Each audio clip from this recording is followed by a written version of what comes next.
morning po, sir. I'm Angel Bella Castro and I'll be your student nurse po for today. May I know po your name? Hi, my name is Shane Kelly Cabawatan. When po is your birthday? My birthday is April 18, 2003. Okay po, sir. So, is it okay po if I will be assessing your neurological system po for today? Yes po. Okay, so after that, we need to perform our hand hygiene and apply our gloves. How are you po today, sir? Okay lang naman. Okay lang naman po. Wait lang.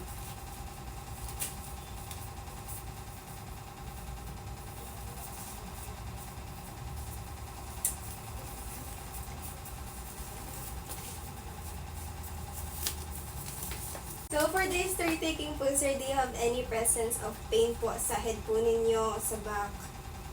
Sa back. Ay, sa back dati na ano. Meron po ba ngayon, sir? Or Wala, dati? wala. So dati po merong history. So do you have any speech disorders po? Wala. Wala naman. Meron po ba kayong history ng loss of memory, tremors, or nagkakaroon po ba kayo ng tics? Wala. Wala naman. Okay. So first, for the implementation, i-assess natin yung mismong language ni sir. So first, I will be pointing out objects po or magbibigay po ako sa kayo ng objects and kailangan nyo po sabihin kung ano pong tawag ko. Okay po, sir? So, ano pong tawag dito, sir? Alcohol. Okay. Good. Dito naman po, anong tawag dito? Mirror. Dito po, sir, anong tawag dito? Phone stand. Okay, so the patient was able to name also, okay naman yung mismong language niya. But to further examine, we will let the patient read. Bali po, sir, sa next na gagawin natin, may papabasa po ako sa inyo. Tapos, tuturo niyo po sa akin kung ano po yun.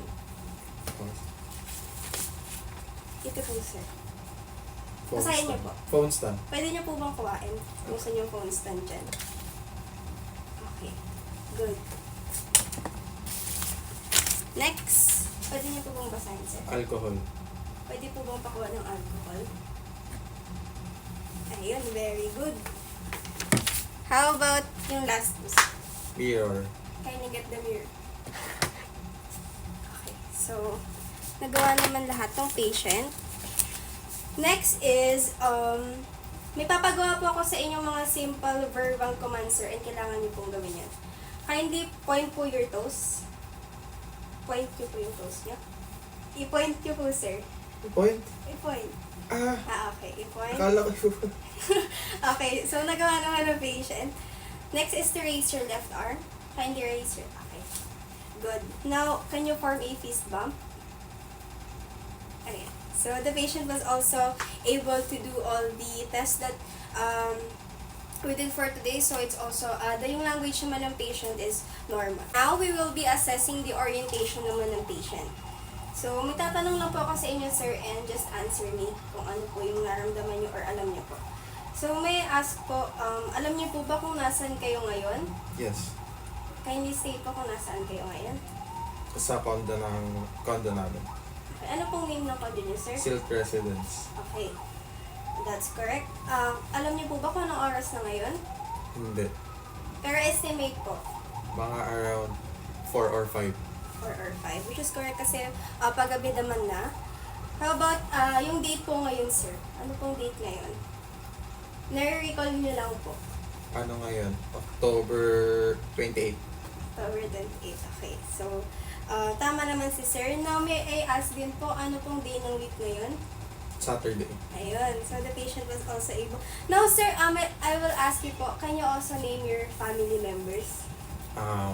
My auntie, Eliza B. Cabawatan, my sister, Mary Christine Kate Cabawatan, my uncle, Honor Cabawatan.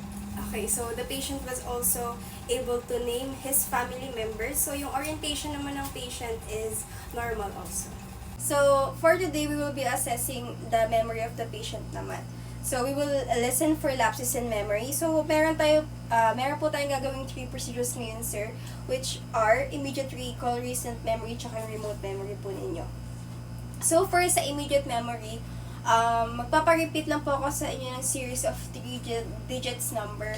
And kailangan nyo lang po i-memorize sa akin yun. Pag na-memorize nyo na po yung first 3 digits, mag-a-add po tayo ng 3 hanggang sa hindi nyo na po alam yung mismong sequence or yung mismong pagkakasunod ng mga digits.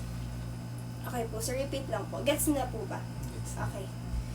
661 661 661 039 661 039 661 039 746. 6690. Okay, then. Wala na. Okay. Medyo nalimutan ni sir. 661 po 039. 661 039. Okay. Ngayon naman po sir, ang gagawin naman natin, backwards naman. So, katulad lang din ng sinabi ko or instruction kanina, pero ngayon backwards. So, pag sinabi ko pong 1, 2, 3, sasabihin niyo po 3, 2, 1. Gets na po? Okay. 188 881 188 474 881 188 474 201 881 474 102 Okay. 188-474-201-856.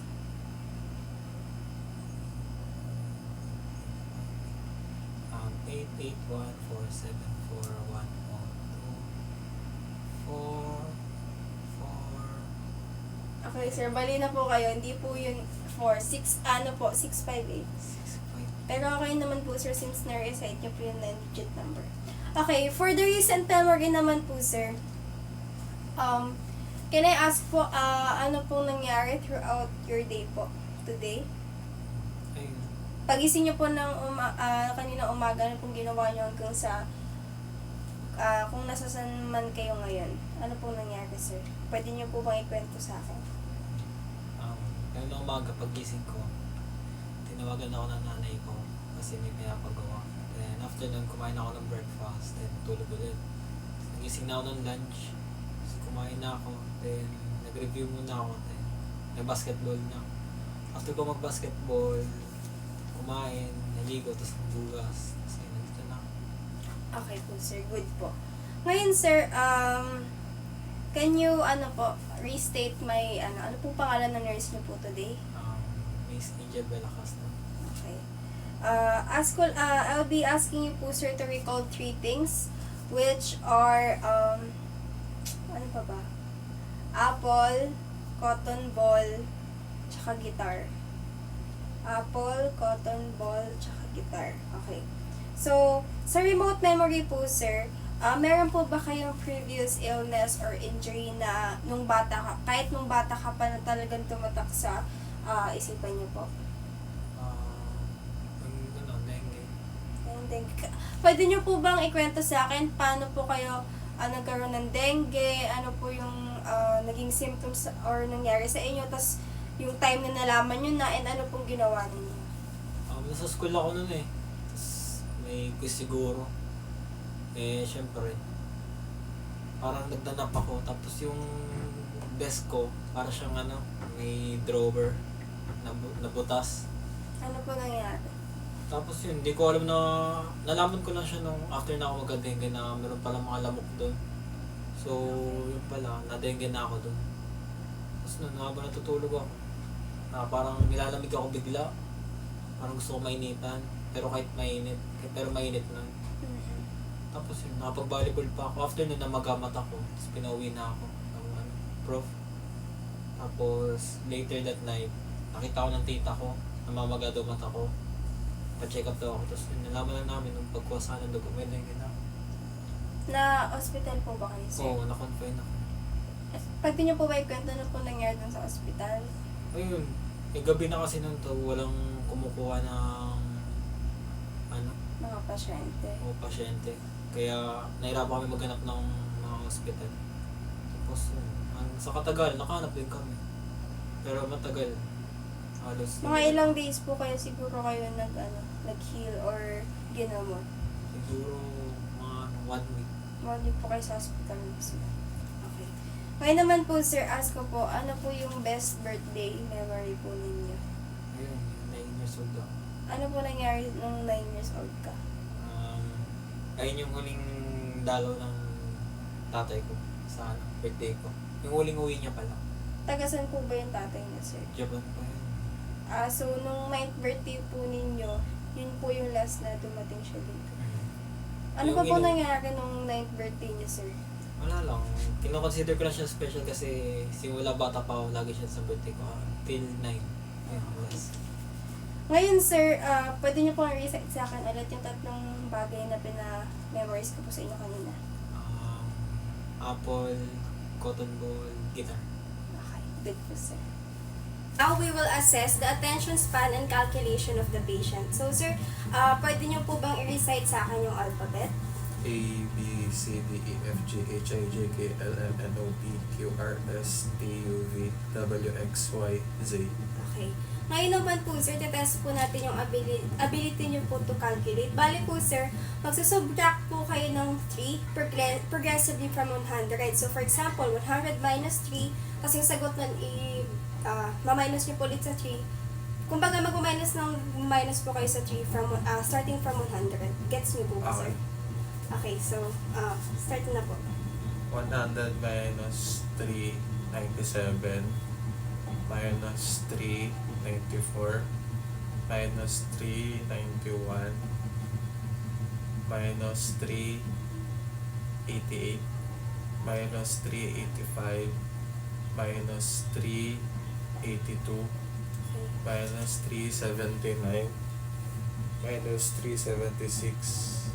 Minus 373, minus 370, minus 367, minus 364, minus 361, minus 358, minus 355, minus 352, minus 349, minus 346, minus 343, minus 340, minus 337, minus 334, minus 331, minus 328, minus 325, minus 322, minus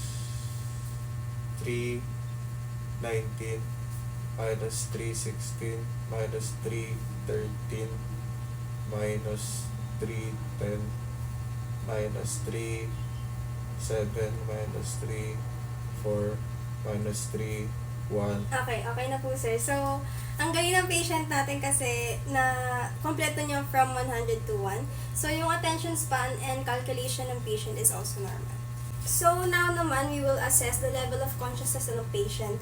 Since hindi naman unconscious yung patient natin and ginagawa talaga to mostly sa mga patient na kakagaling lang sa procedures, so, i-demonstrate ko na lang kung ano yung gagawin. So, yung sa level of consciousness po, ang gagamitin po natin dito is yung glass glaucoma scale. Kumbaga, itong scale na to, ina-assess niya kung anong level of consciousness ang meron ng patient. So, meron tayong 3 response na kailangan i-examine or gawin sa patient. First is yung eye opening, second verbal response, and yung third is yung motor response. So, sa eye opening, syempre tulog yung patient, kakagaling lang sa surgeries, pwede nating atapikin yung patient and pwede din tayo mag-shout para lang magising yung patient. So, dapat bumukas yung mismong eyes niya. So, pwede natin ganyan patient ganito.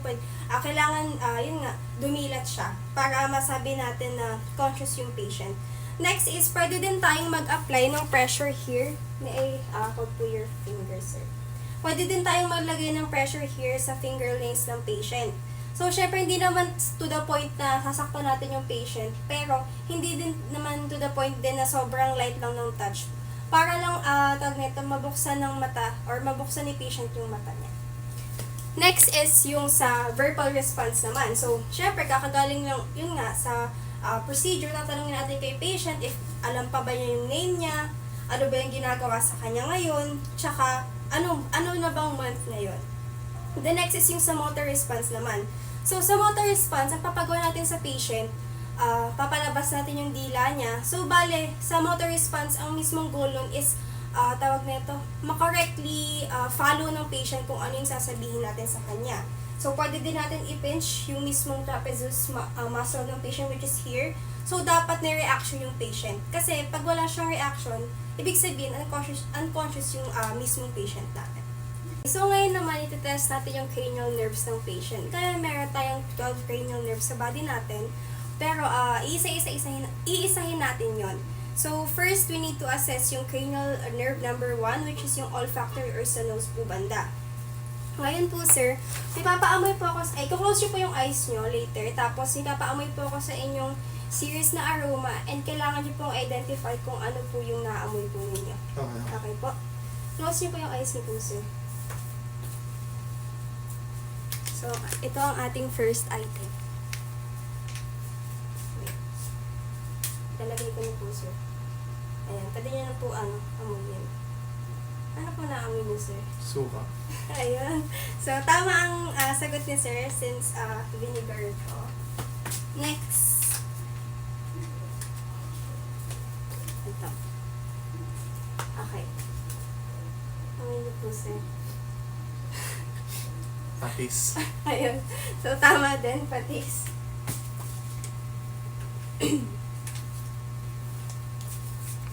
Next. Ito naman, sir. Ano yun? Asukal. Sir, isa pa. Toyo. Medyo nagkamali yung patient natin doon. Sabi niya asukal daw to, pero toyo siya. Pero na-correct naman niya. Okay, last na po, sir. So, identify niyo po kung ano to, sir. Ayan, ano niyo po. Kapag ako alcohol. Ayan, tama. So, the patient was able to determine all of the aromas for cranial nerve number 1. So, normal naman ang cranial number 1 ng patient. Next, na cranial nerve na itetest natin sa patient is yung cranial nerve number 2 or yung optic or yung sa optic nerve or yung sa eyes ng patient. So, bali ang gagawin natin, we will be using the Snellen's chart and ipaparead natin kay patient kung hanggang saan lang yung makikita niya dito. So, ayan, may mga interpretation naman dyan, 2 over 100, 200, 2 over 100, 2 over 70, 250, and so on. So, pag sa Snellen's chart, usually talaga 20 feet away from the patient. So, bale, makikita nyo lang sa screen is yung mismong patient natin, and I will go far para 20 feet yung masakop natin na mismong distance from the patient. So, sir, yun po yung gagawin nyo.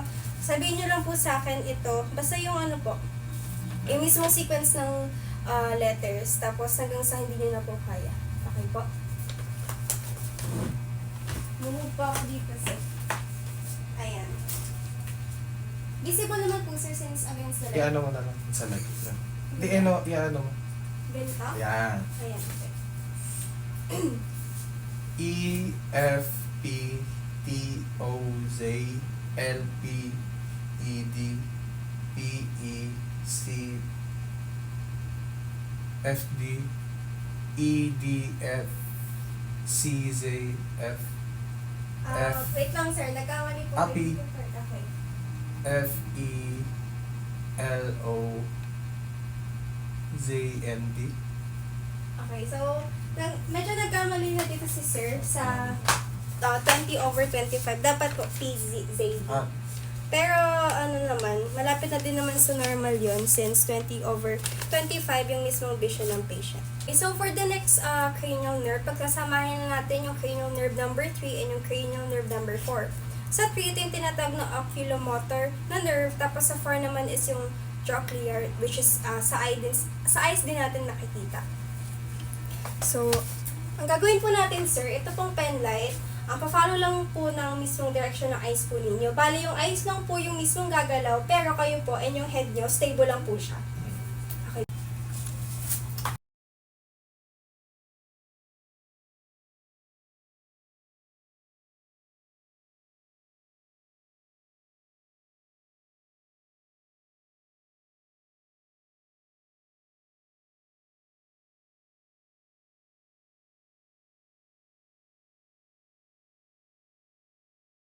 So, nawalan ako ng audio here, pero naging normal naman yung naging response ng patient since in unison naman yung mismong eyes niya nung nagpa-follow ako ng pen light. Ngayon, I instructed the patient to look far away, tapos tinry kong i-test yung pupillary light reflex niya.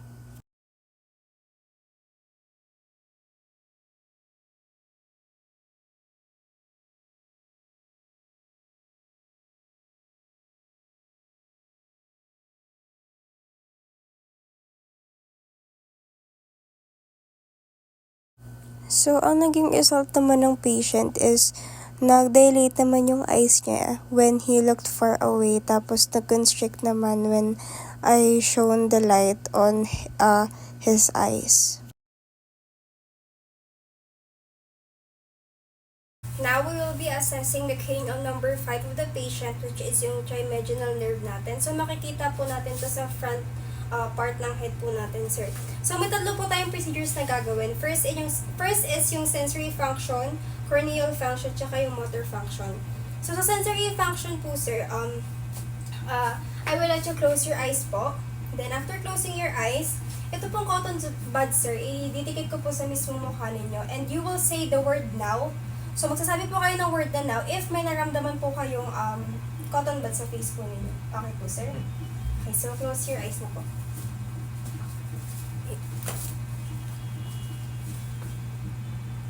No. No. No. No. No. No. No. No. No. Okay. Good po, sir, because you're able to say now nung naglagay ako kasi ng cotton buds sa face po ninyo. Next is yung sa corneal function po, sir. Ngayon, may contacts po ba kayo, sir? Meron. Okay lang po ba na... Okay, so papatanggal natin sa patient yung mismong contacts niya. Tapos po, sir, pag natanggal niya po yung contacts niya, ano lang po kayo, straight forward lang po yung mismong look ninyo. Tapos,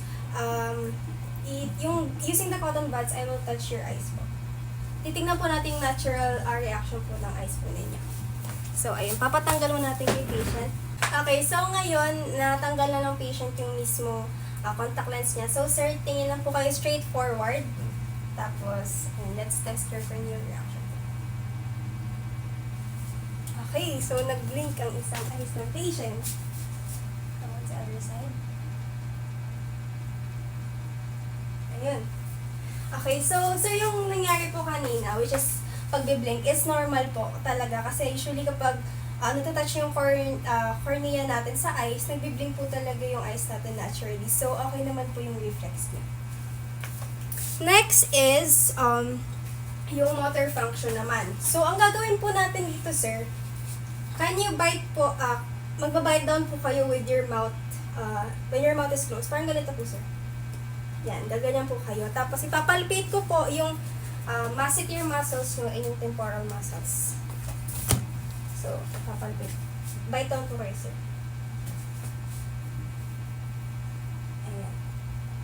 Important naman. Ayun. So, normal din naman. Normal naman yung mismong equal strength naman on both sides sa masseter muscles and sa temporal muscles ng patient. Next naman natin yung cranial nerve number 6 ng patient, which is yung abducens or sa eyes din po to, sir.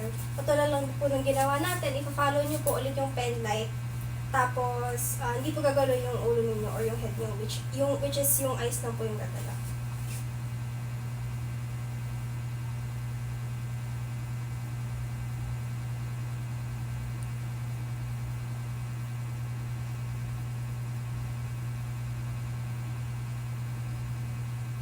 Okay. Normal din naman yung cranial number 6 ng patient since nagalaw din naman niya yung eyes niya according sa pag-move ng pen light. So, may coordination din naman and unison on both the eyes of the patient. Now, we will test the cranial nerve number 7 ng patient, which is yung facial motor function. So, sir, may gagawin po tayong 2 procedures here. First is yung motor function, next is yung sensory function naman. So, sa motor function po, listen to what I'll be saying po, sir, tapos gagawin niyo po. Can you smile po, sir? Okay. Can you raise your eyebrows? Can you frown po or do a sad face? Okay. Can you puff out your cheeks? Can you close your eyes tightly? Okay, good. Okay na po. So, for the sensory function naman, may papatikim po ako sa inyo, sir, and kailangan nyo pong malaman kung ano po yung pinatikim ko with your eyes closed. Okay. Okay, so, close your eyes po, sir.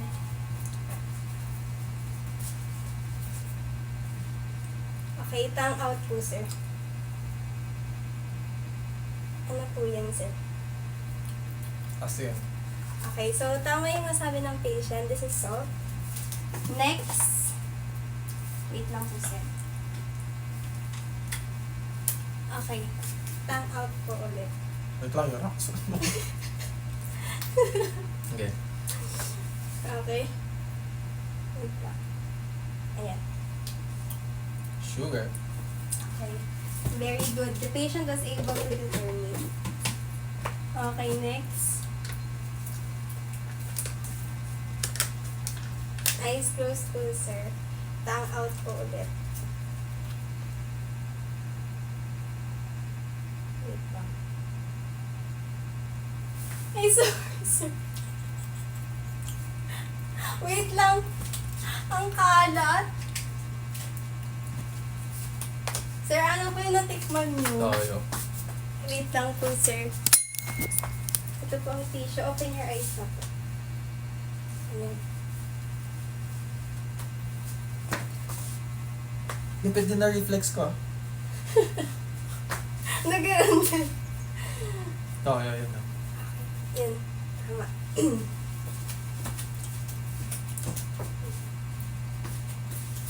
So, yung mismong cranial nerve number 7 ng patient, normal din naman since nagawa naman niya lahat, na-identify niya din kung ano yung pinatikim or pinakain ko sa patient. So, yung next naman is yung cranial number 8 natin or yung mismong auditory or iti-test naman natin yung ears ng patient. Bali, sir, ang gagawin ko po sa inyo ngayon is yung whisper test. Okay. Bali po sa whisper test, ang gagawin po natin, i-occlude nyo po yung mismong itong side ng ear nyo. Bali, gaganito nyo po, sir. Ganito po. Bali, ayan, dapat na ayan. Push down po ito, sir. Push down. Ito banda. Ayan, ito, sir. Tapos push down nyo siya. Parang ganito pa, wait. Ganyan. Push down nyo siya. Pupush down nyo po, sir. Tapos, 1 to 2 inches away po ako sa inyo. And, bubulong po ako sa inyo, sir, this side of the ear. Tapos, kailangan nyo po i-repeat kung ano yung sinabi ko. Okay. Tapos, gagawin naman natin yung sa other side. Okay? Okay, ready.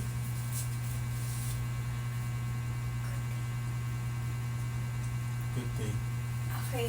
So, the patient was able to repeat the word that I have said. Sa other ear naman po, sir. I-occlude din naman po yung isa. Pwede po kumusta kayo, sir. Okay.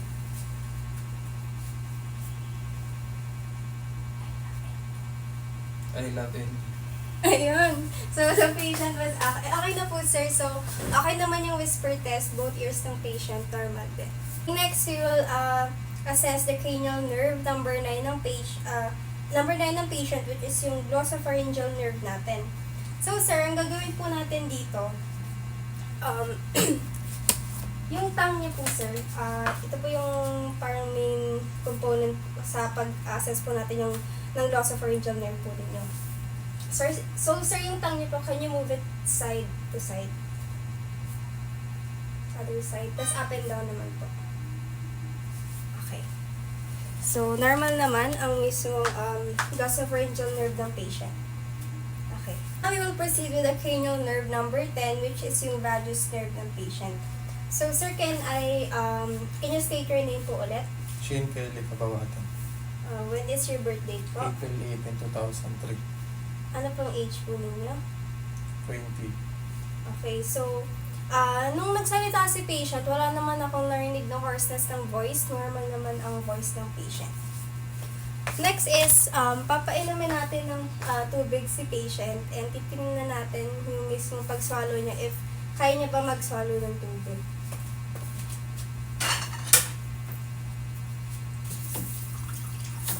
Ayan. Inumin niyo po ito, sir. Tingnan po natin.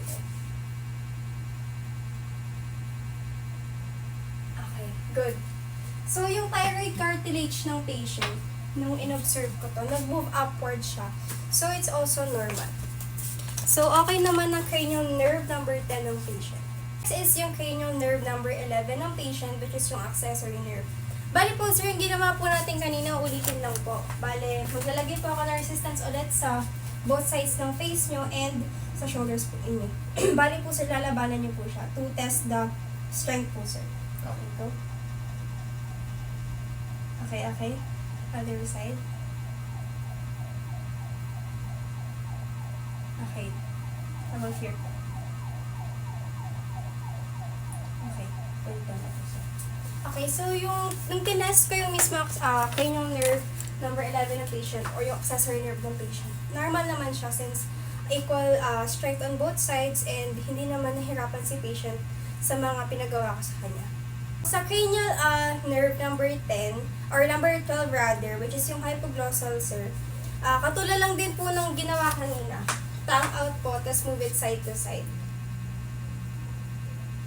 Ayun, tapos ganito po kayo, sir.